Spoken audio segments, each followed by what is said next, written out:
In the summer of 1975, investigators followed a handcuffed man into the woods near the Clackamas River. He led them to a shallow grave hidden beneath evergreen trees. The woman buried there had no name, no head, and no clear way to identify her.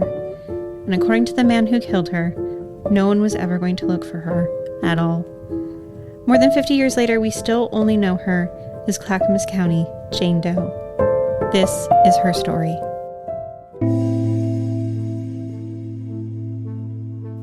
Hi, I'm Vanessa. And I'm Amy. And you're listening to She Goes by Jane. At the end of this episode and every episode, we will be joined by a special guest who will read an original poem by Amy Baker about the women we're featuring. Hi, Vanessa. Hi, Amy. Vanessa, I'd like to take us a little ways back in time. Let's travel back to when we covered the story of the Cleveland torso murders. Okay. And I remember back then, you were very surprised about someone who would dismember a body. Yes. Why are we talking about this? We're going to be talking about a very kind of similar crime today. So I just wanted to prepare you in advance. Yeah, I mean, I know dismembering happens, but I didn't know that led to other types of configurations. Yes. So I just need you to hold in your head that today this will be very similar. So I just don't want to take you by surprise, basically. Okay. But it's also a warning to our listeners. Yeah. That the content today is going to be quite heavy. Okay. And I'm going to try to only include the details necessary to really convey the story, because we also need to remember that these victims were humans who had full and complete lives, and what was done to them is only a portion of their story. Okay. Okay. Noted. Noted. Okay, are you ready to begin? I am. On June 2nd, 1975, a district attorney, 2 sheriff's deputies, and 3 Oregon State police officers followed a handcuffed man into the woods at the Roaring River campground. He led them up a steep incline to 3 large evergreen trees. There, he pointed to the base of one, indicating where they would have to dig. This was the second location Richard Marquette had shown investigators that day. Just hours earlier, they'd all gathered at a gravel pit just a mile down the road. That time, the man had pointed to an area near some large piles of sand and gravel. While the man waited handcuffed in the back seat of a police car, the deputies had begun digging. A foot down, they stopped, donned rubber gloves, and pulled 2 human legs and an arm from the ground. At the Roaring River campground, they knew they would find more.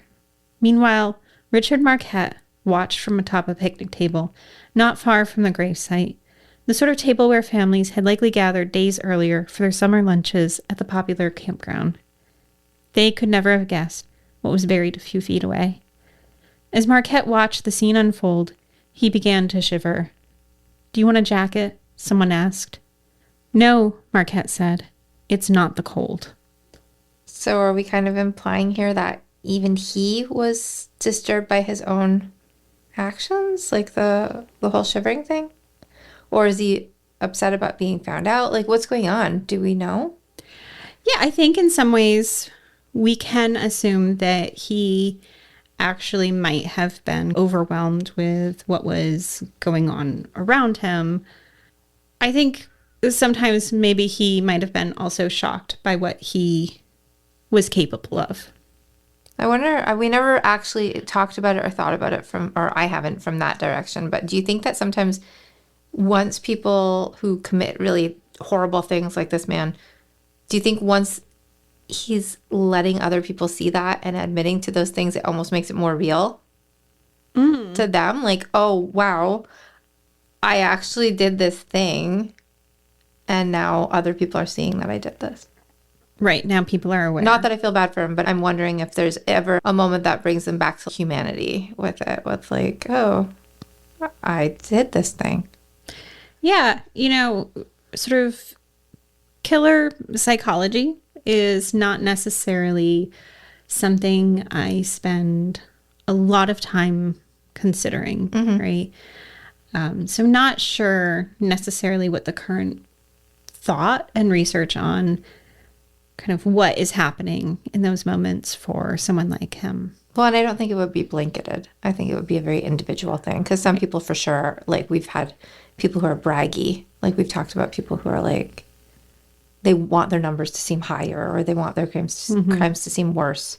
But I'm wondering if there are like a certain number of people that are just like almost disgusted with themselves. Yeah, and his history is quite long and varied. And so by the time Richard Marquette leads the investigators into that woods that summer afternoon, they already know what he's capable of because this isn't the first time. 14 years earlier, another Oregon woman had vanished after a night out. So would this be a different victim altogether? This is. And I would like to tell her story first because I think her story is just as important and it gives her a broader sense of what is happening here by the time he gets to this point in 1975. Okay. So we are going back to 1961. And Joan Caudle is a married mother of 2 small children, a 3-year-old boy and a 22-month-old daughter. And on June 5th, 1961, Joan waited inside her tiny bungalow on Portland's Northway Avenue and waited for her husband to come home from work. When he arrived, she pocketed $100 and the broken strap of his wristwatch and headed out shopping. Father's Day was quickly approaching and she needed to purchase a gift for her father. She stopped by Weisfield's and she'd been there regularly enough in the past that John English, the watchmaker, recognized her and helped her pick out a flexible watch band as a replacement. Joan had a lot on her mind that year. Her mother was dying of cancer, and with 2 small children of her own, she had a difficult time making friends with her neighbors. And for reasons really only known to her, in the previous few months, she actually had been stopping by bars regularly. That's why it probably came as no surprise to her husband, Lawrence, that she was stopping and having a drink before coming home. But the hours ticked on without her returning. He tucked the children into bed, watched some television, and when Joan still wasn't home, went to bed himself. So this wasn't unusual for her to be out and not come home? Yeah, so she'd been going out pretty regularly, probably several times a week at this point. Okay. But when he wakes up the next morning, Joan's not beside him, and there's no indication that she came home. So that's not typical, though. So she stays out late, but she always comes home. Yeah. Okay. He is alarmed by this, so he calls the police and he reports her missing. He also calls her sister and her father, but they haven't seen her either. By Wednesday, which is 2 days after Joan left their house, Lawrence was beginning to get frantic. He went into the police station in person to make the report, hoping it would spur them into action, and then he visited a few bars along Southwest 4th and 3rd. Lawrence went back to the bars night after night, and at first he was just maybe hoping to run into Joan or catch a glimpse of her. Maybe something else was going on. But later, when he hadn't, he began asking if anyone had seen her, but no one had. Joan had seemingly vanished.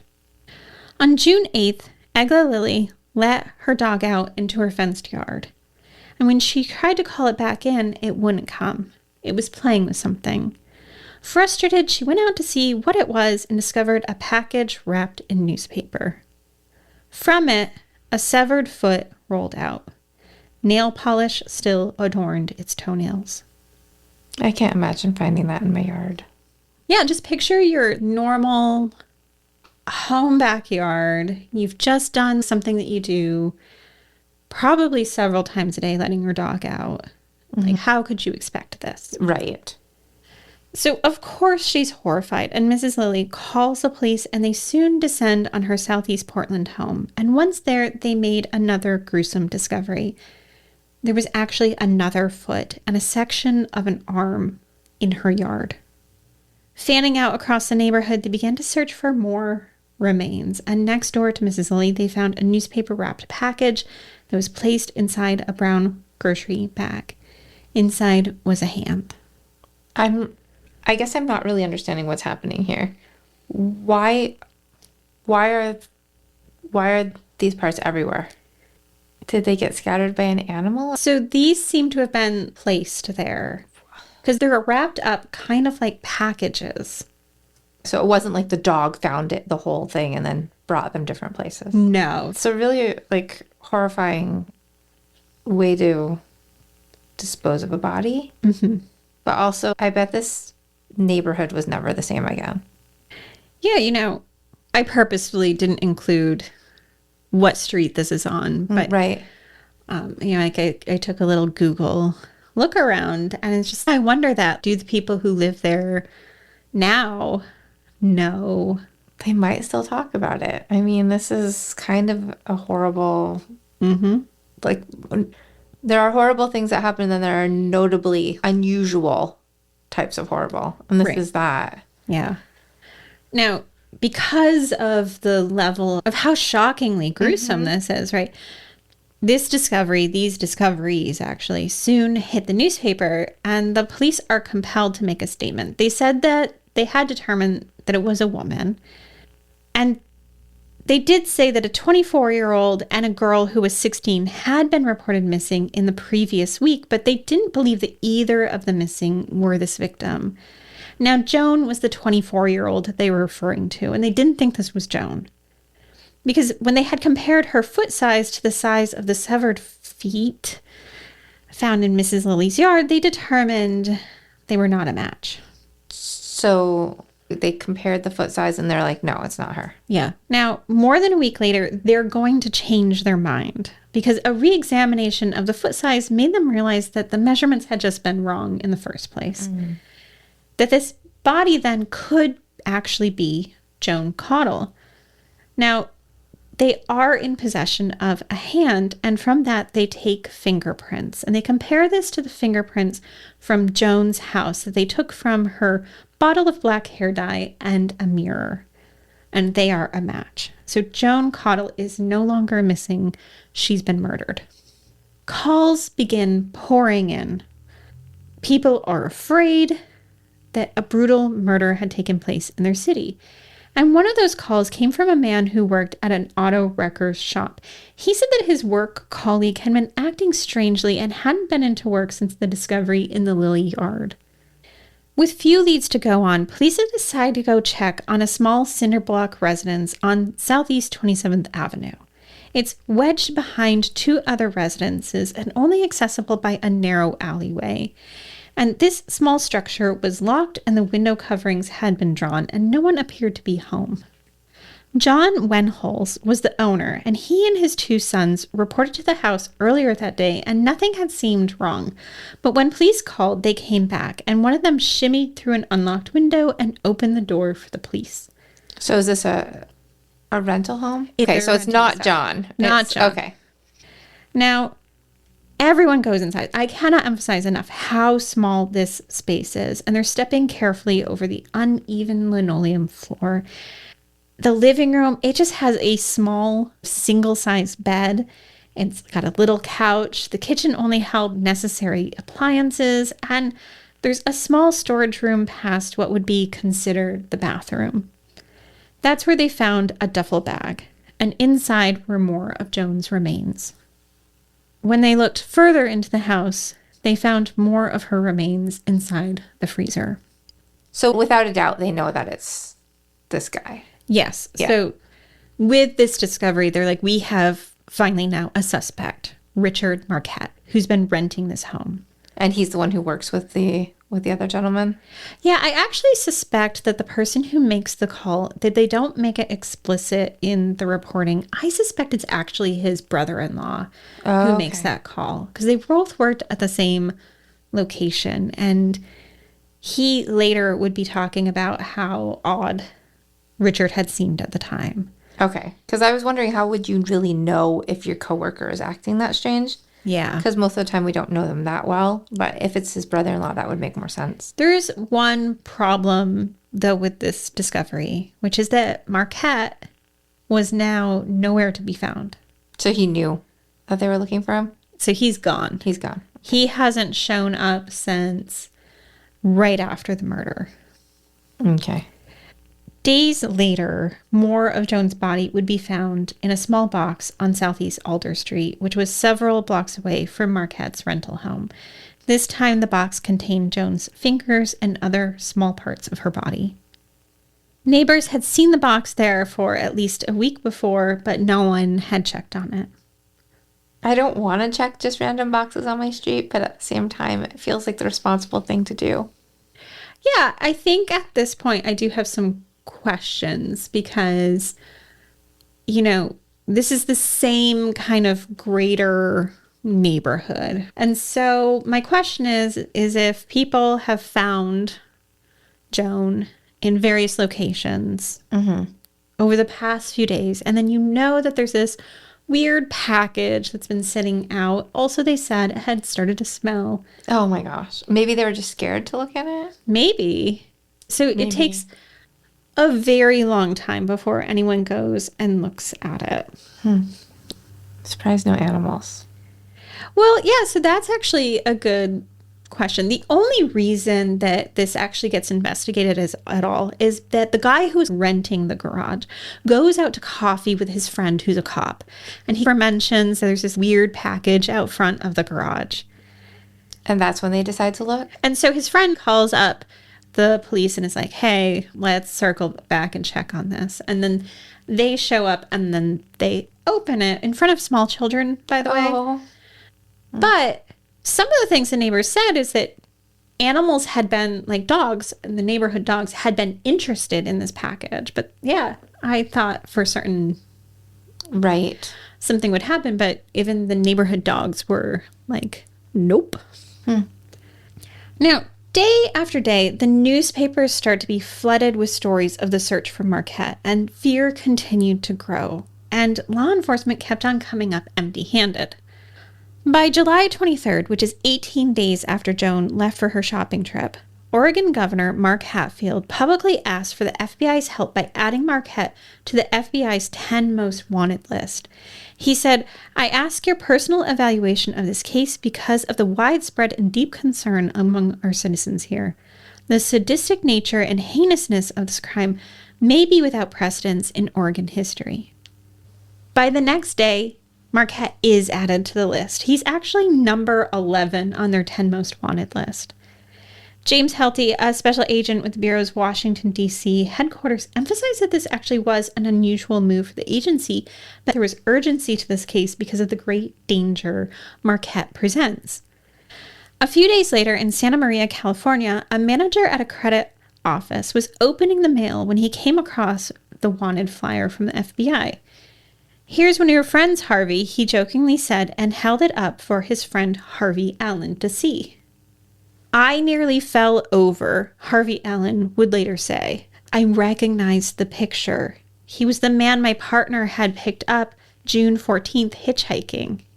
The two had given him a job cleaning and burning lumber at one of their firms, and Marquette had since moved on to work at the Baptist church store at their salvage yard. Now, when the FBI arrived in Santa Maria to assess whether or not this was actually Marquette, they first posed as customers wanting to buy some mattresses from the salvage place. Are you Marquette? One of the officers ended up yelling over to him. Oh, Marquette said. Yes, I am. So you just happened to still be working there at the time and, Yeah. That really came together. Very quickly. Yeah. And neatly.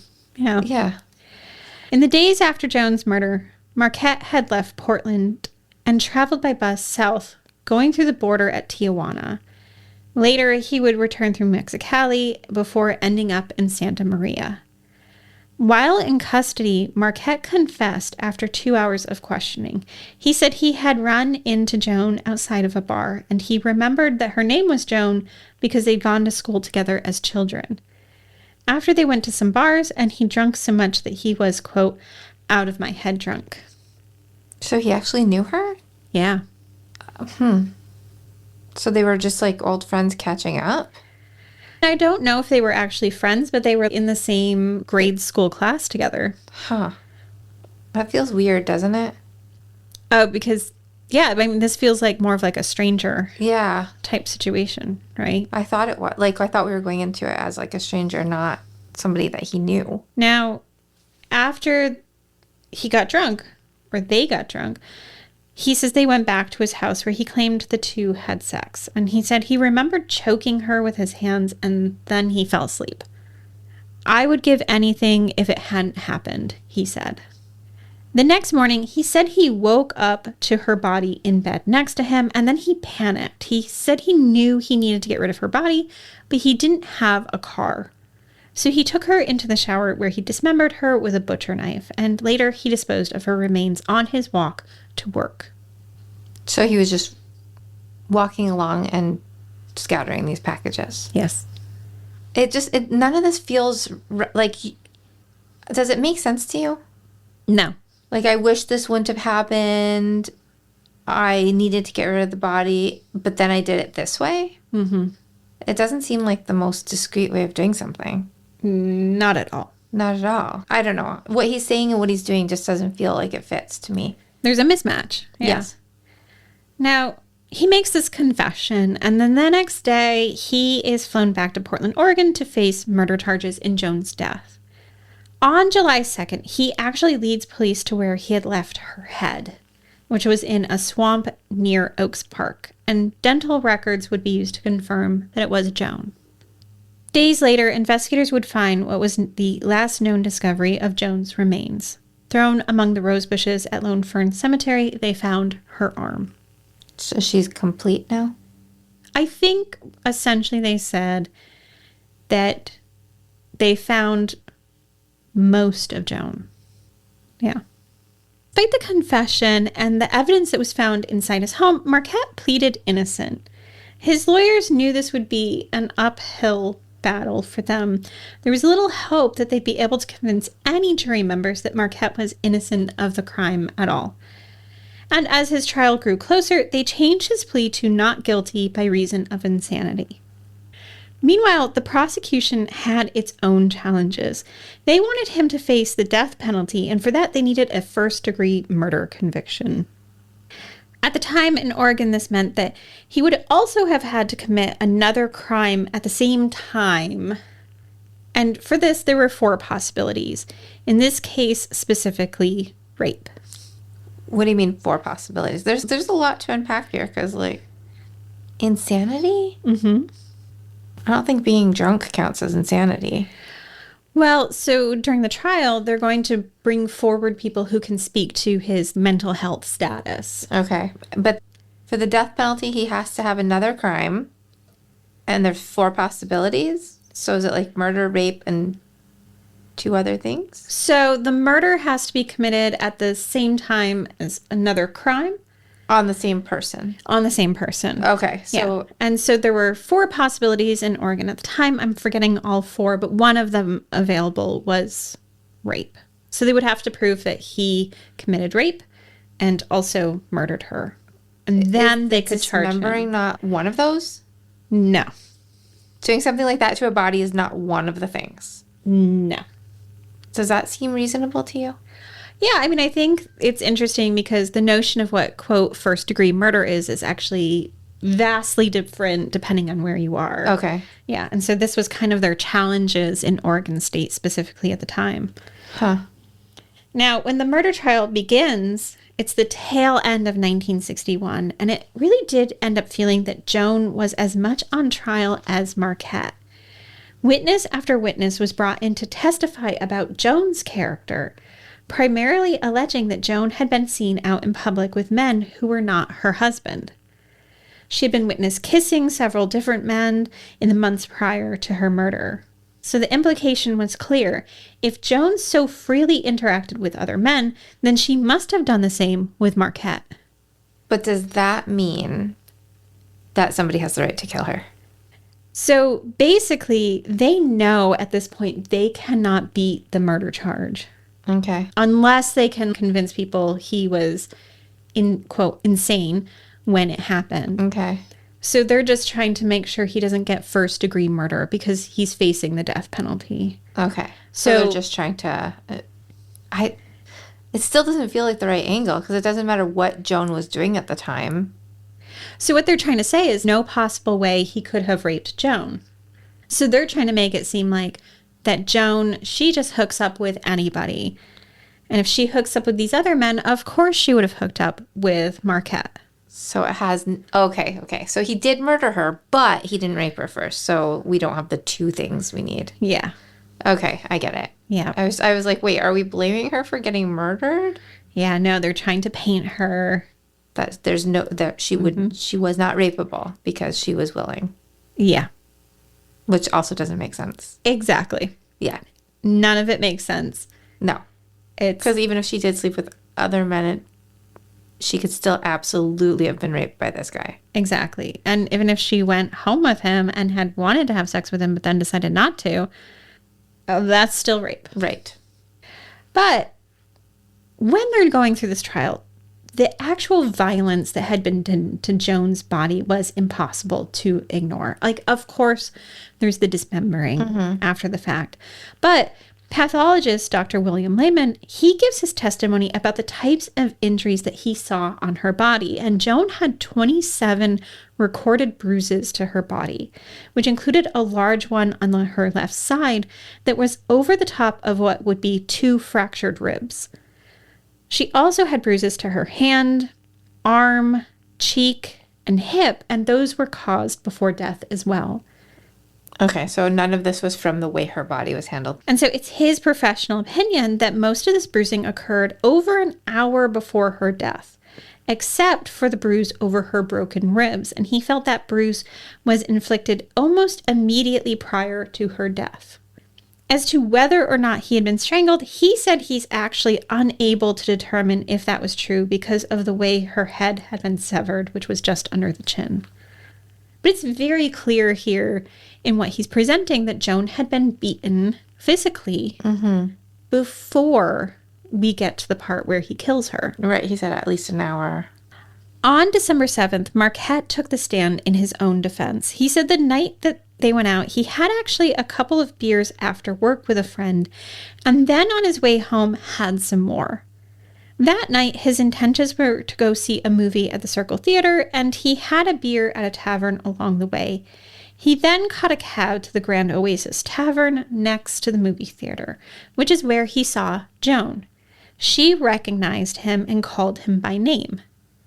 Marquette said he didn't recognize her at first and that they'd last seen each other 13 or 14 years before when they were still children.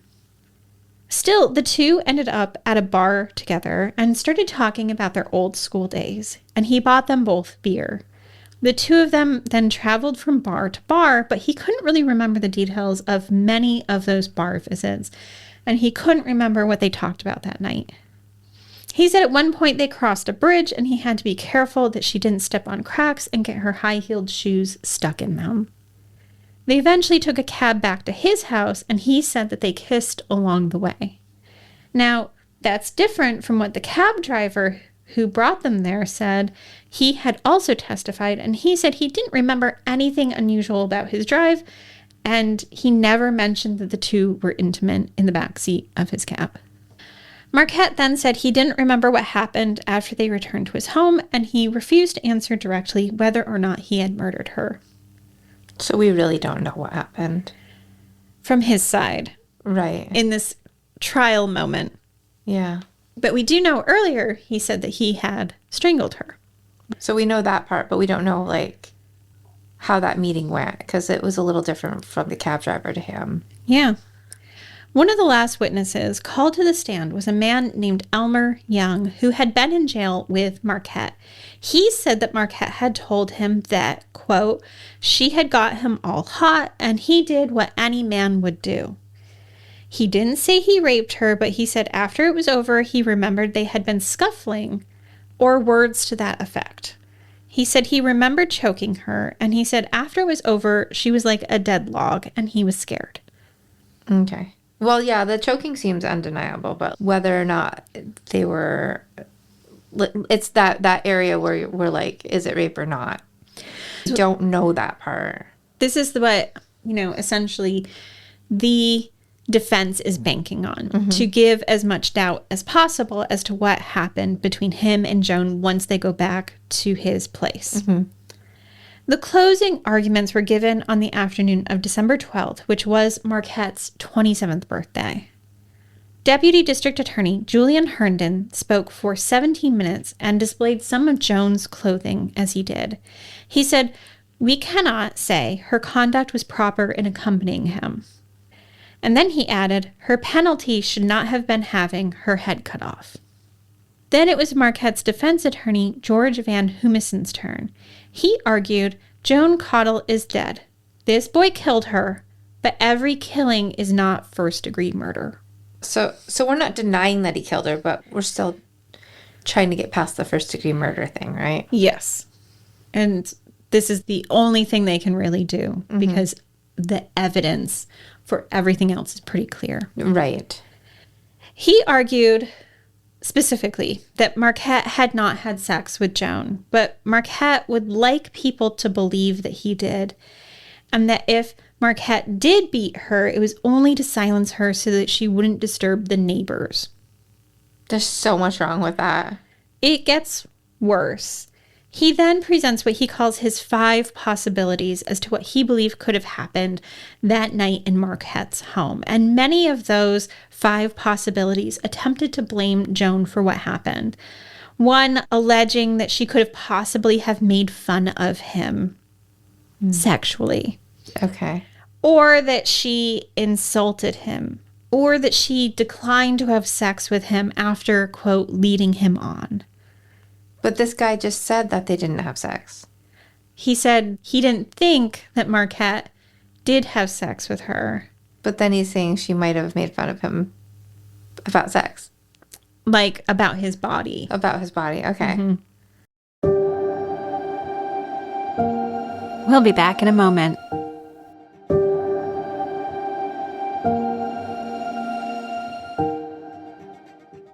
Which is why I think that the lawyer had to say, "Oh, Marquette wants you to think that he had sex with Joan." Okay. Right.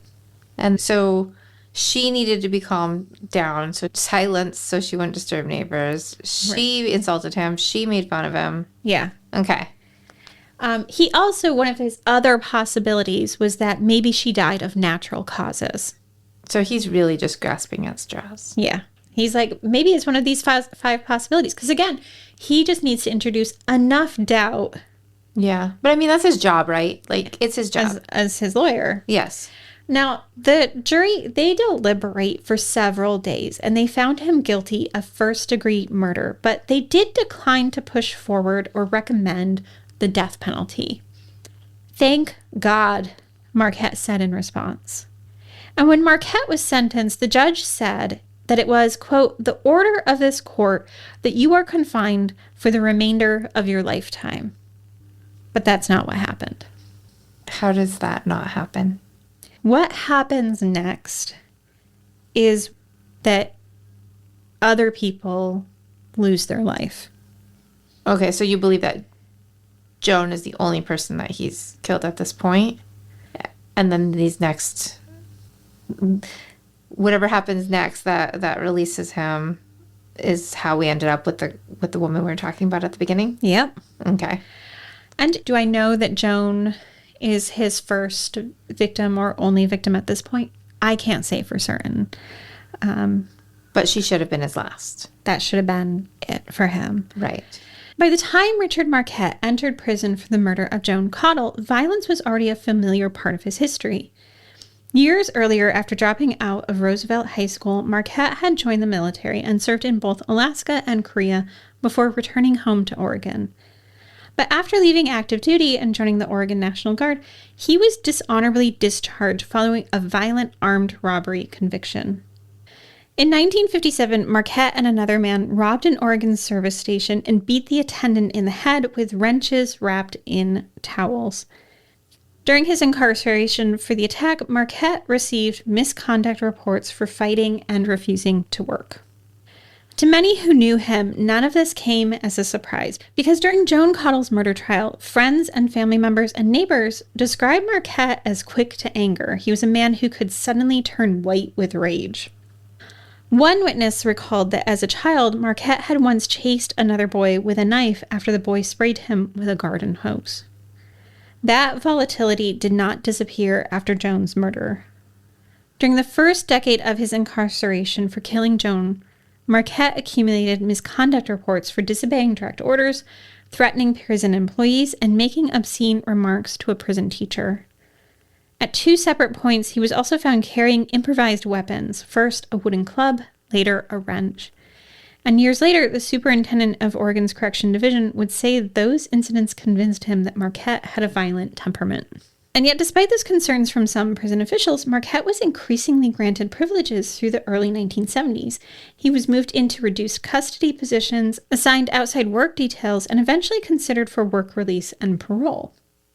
In late 1972, the parole board voted 2-1 to release him. The decision surprised some within the prison system.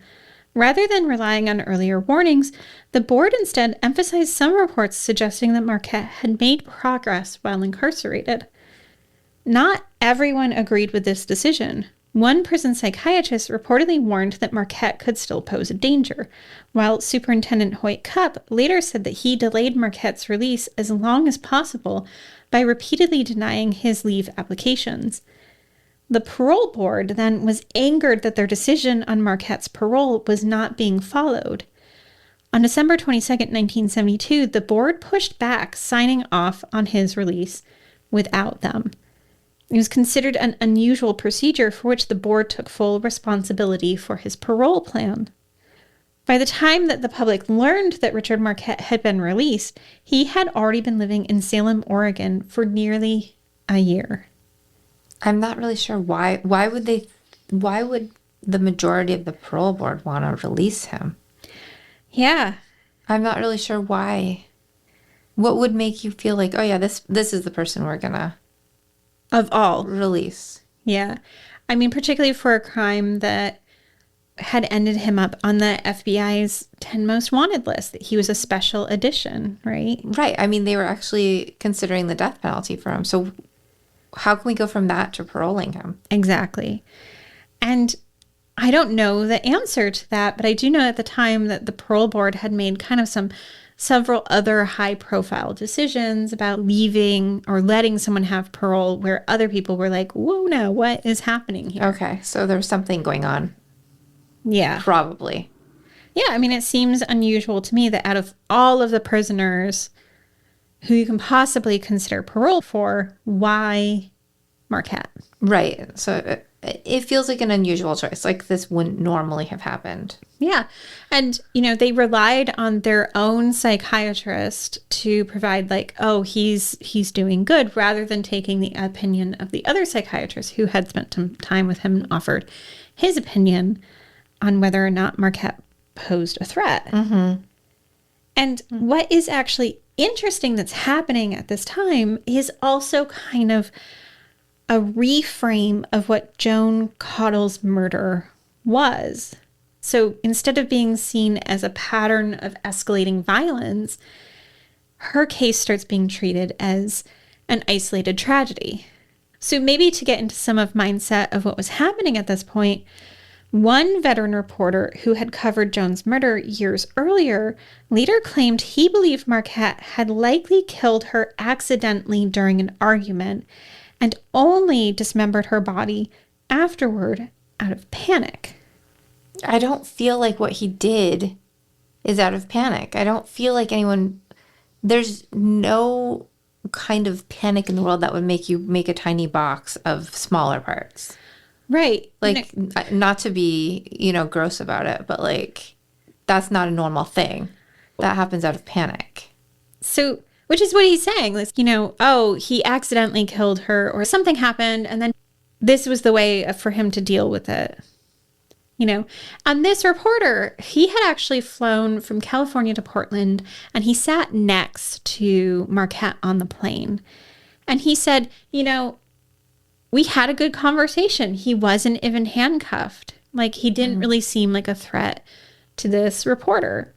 And so I don't think he could imagine that this was a more targeted attack. This was not like, oh, something accidentally happened and I had to dispose of her body.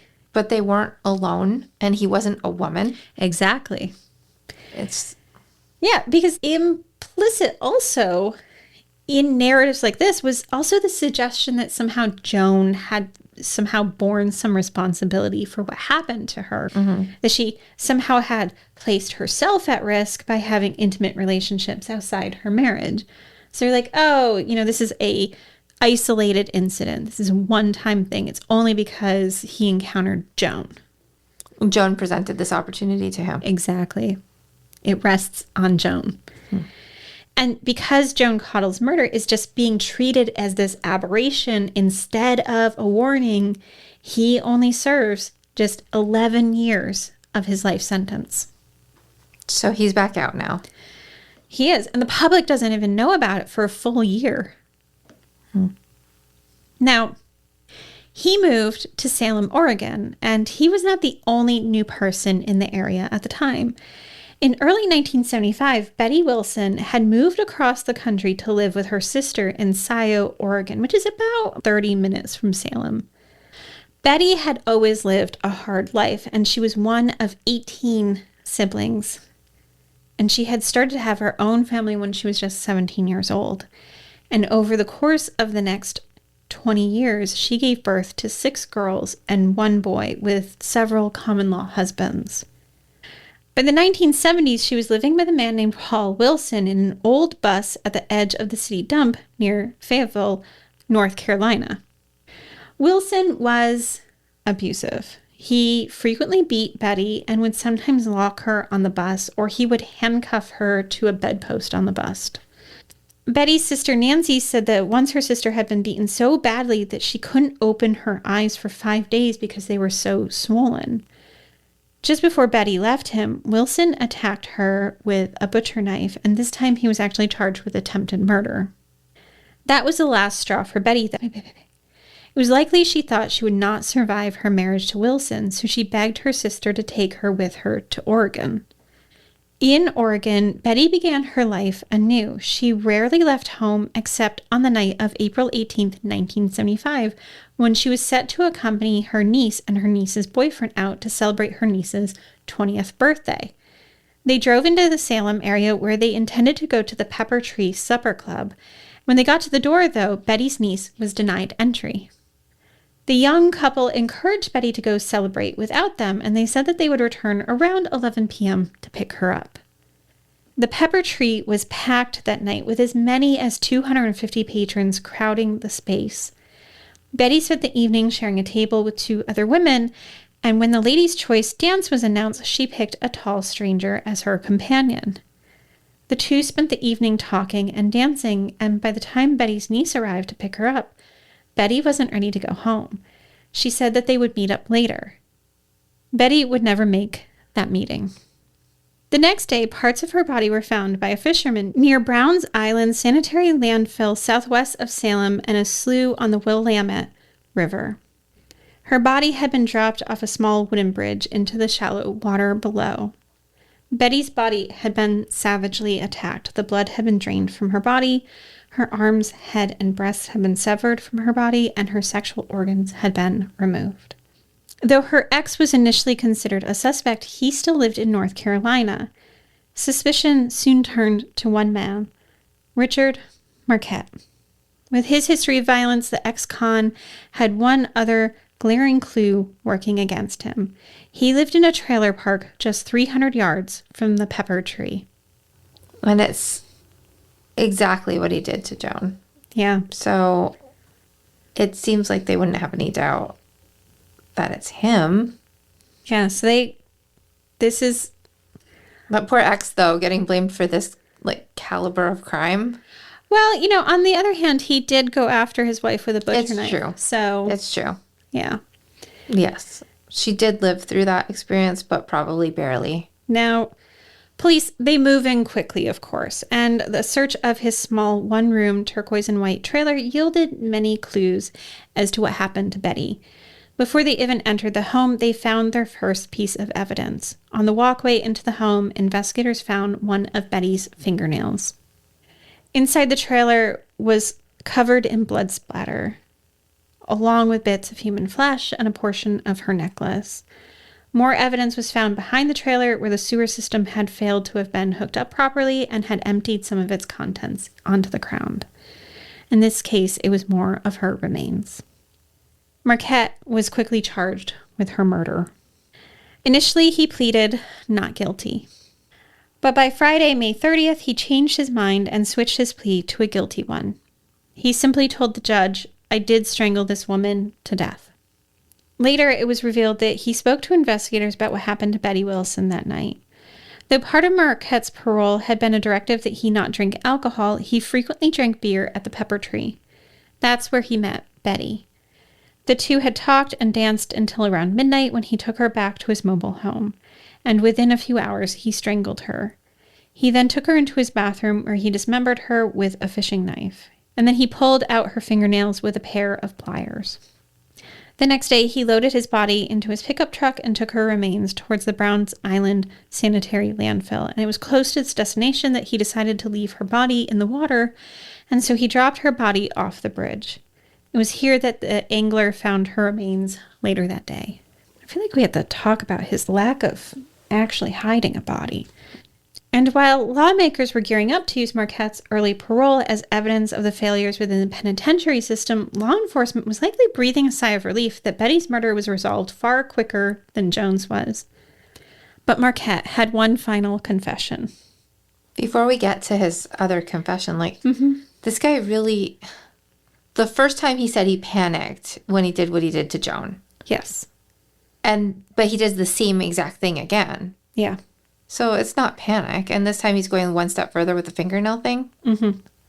It seems like he's just putting everything out there. Like almost he wants people to find this. Yeah. So I'm going to separate those thoughts briefly. So in the first, everyone got to have this experience of somehow blaming Joan or kind of saying this is a one-off situation. Mm-hmm. But by the time this incident happens with Betty, you can no longer say that. And did anyone go back and apologize for the statements that they made about Joan's murder or how they represented her in her life, right? Probably not. No. Absolutely not. So with Joan, they're like, oh yeah, she goes to bars, she goes home with men. This is what's happening. Betty, on the other side, is this traumatized woman who hasn't really gone out. Yeah. One of the things that I kind of left out of her story is they do actually paint her as promiscuous. Okay. So, in her abusive situation with her husband, they played off the whole thing like, one of the reasons he abused her is because she was unfaithful. Okay. And the last time he went after her with a butcher knife, it was because she was having sex with 3 people at the same time. Okay. So they still kind of... Yeah. They did the same thing to Betty that they did to Joan. Yes. Then when you're kind of looking at the bigger picture here, he has brutally attacked these 2 women. Mm-hmm. And again...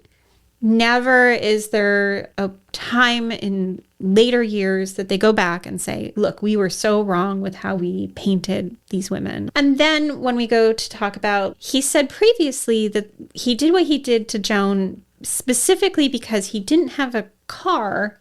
Right. And he needed a way to dispose of her body. But then when he does the same thing to Betty, no, sir, this is...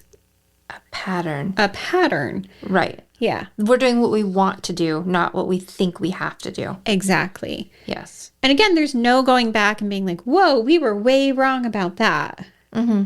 Now, he makes this confession, and this is the information he's able to convey. But basically, in the spring of 1974, which was 1 year before Betty Wilson was murdered, Richard Marquette had been out at a bar called Decent Dudley's in northeast of Salem. This bar is popular, or it was popular amongst locals and kind of more itinerant labor that was coming in and out of Salem, like those who worked at the local cannery or the onion pickers who were working the fields near the city. As a plumber's assistant, which is what he did at the time, Marquette fit in with the clientele. Now, his parole, again, had specifically stated that he was not allowed to drink, but Marquette never paid that rule any mind. He'd already been arrested for drunk driving, after which his parole officer had recommended that he voluntarily take something called Antabuse, which would make him ill if he drank. So he was on the pill that would make him sick if he drank, but he's been drinking. Yeah, so he's voluntarily taking this medication. So is he just getting sick all the time too? Yeah, he actually says he finds a way around it, which is just mixing enough water in his alcohol to render it ineffective to him. Now, he was arrested a second time for drunk driving, which should have been an arrest that would have been enough to revoke his parole. Because, again, he's only on parole to be on his best behavior. And they could fudge a one-time drunk driving, but a second one? Right. Now, his parole officer never actually learns of this arrest, and Marquette doesn't volunteer that information either. And it's also not reported back to the parole board at all. So it's just everything falls apart when it comes to this whole parole situation. Exactly. Now, this is why the bars around Salem are a regular destination for Marquette. He was at Decent Dudley's when the bartender asked him if he could drive another woman home. The local bartenders knew Marquette, and they kind of thought of him as a nice enough guy. Like, he'd occasionally make a dumb comment, they said. But that was about the only problems they ever had with him. So they had no idea of his history. No. In hindsight, they probably felt very bad for suggesting that the man who's already on parole for murdering a woman, they suggest that he brings her home? Yeah, so he comes across to them as someone who's just like... I'd feel so bad if I was the person who made that suggestion. Exactly. He's like a nice guy, right? He's kind of harmless in their mind. Now, the woman was about 5'7" with dark hair, and she was wearing slacks. And that's about as much as Marquette could remember about her. Like the others, he had taken her back to his home and murdered her and dismembered her there. He didn't even know her name. And by 1975, after he confessed to the murder of Betty, he couldn't even remember when he murdered her. Just that it was early spring and that it was raining in the early morning when he buried her remains in 2 locations. And you said this is only about a year before he killed Betty? Yeah. Okay. So he is out of prison in what? So in 1973, he's out. He's living in Salem. Okay. 1974, he kills this woman. A year later, he kills Betty. So it wasn't, it was almost right away. Yeah. Like this all happened so quickly. Now, days after he makes his confession to killing Betty, he then leads investigators to those locations where he says he's buried this woman. They were able to recover her arms and legs at the gravel storage yard, and at the Roaring River campground, they recovered her torso. He claimed that her head had been buried in the same location, not far from where they found her arms and legs, which would be, I guess, the gravel place, right? Yeah. And he said he buried her head facing the river between 2 rocks, but investigators spent days digging only to come up empty-handed. It's strange that he buried her, because the other one was just scattered in the neighborhood. And then Betty was put in the river. And he buried her. Yeah, it seems vastly different from the other 2. Right. Now, they do try to get Marquette to provide more information, but every time they do, he kind of clams up. Sheriff Heenan said, it's hard to get him to talk. He basically stops talking if you ask too many questions. And then you have to quit and talk about his hobbies or something. What hobbies were we talking about? This man is obsessed with fishing. So they had to take breaks to talk about fishing. Because he gets overwhelmed if they ask him other questions. Yes. In fact, remember back during Joan's case, he led them to the location he had left her head. And as they were out there heading in that direction, he kept on talking about different fishing locations that he'd fished in the area that he'd left her head.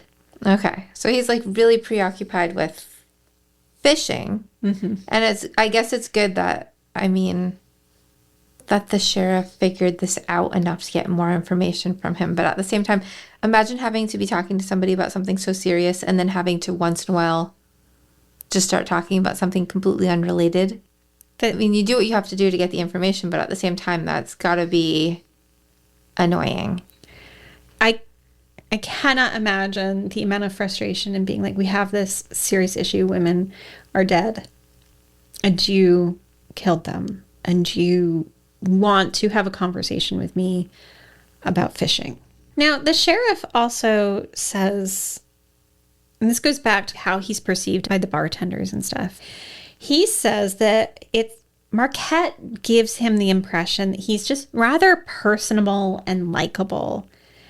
And so that's how he comes across to most everyone who's interacting with him, which is why the sheriff says, he gets why he had been successful at picking these women up at the bars that he planned on killing, because he just comes across as a nice guy.